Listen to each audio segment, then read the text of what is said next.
Best friend, nakamag-anak niyo yata. Ayan, ang pangalan ay Norman Mangusin, aka Francisco Leo Marcos pa rin. Ayan. Oo nga, kasi dapat magsilbing lesson. Marami nang na-revoke ang license. Di na nagsuot ng seatbelt, peke pa ang plaka. Ayan. Ano po ang nangyari sa kanya, sir? Ito po yan. Opo, na-show cause order po siya dahil po nagda-drive siya. Hindi po totoong sa loob ng subdivision kasi kompleto po, nag-iimbestiga po kami. Nag-drive po yan sa labas ng subdivision sa highway, sa Las Piñas, na walang seatbelt, tapos gumagamit po siya ng peking plaka na meron na naman na siyang plaka na hindi naman niya kinukuha.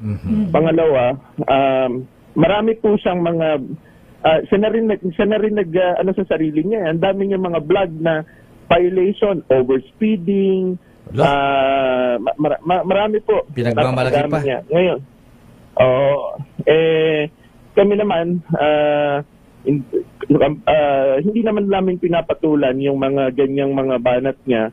Kasi kung ang presidente nga parating kalmado, sino pa kami na tao lang ng taong gobyerno din. So, mas hindi namin pinapatulan ng ganyan. Pero revoke na po yung kanyang license, driver's license. Opo, revoke na po yung license niya.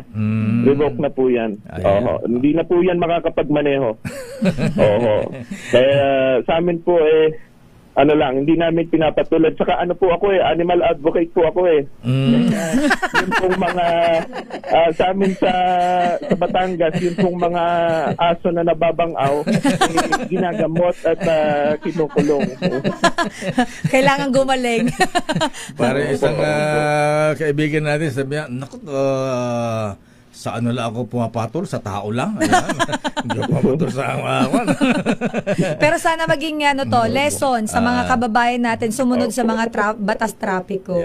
Asek Marcos Lacanilao, sir, maraming salamat po at maganda umaga po sa inyo. At thank you ha. At good luck at congrats sa pagsisikap nyong linisin talaga ang LTO, pati mga opisyal. Ayan, na mga tiwala talagang hindi nyo sinasanto talaga. Mabuhay po kayo. Thank you, Asek. Salamat po, Kadeo.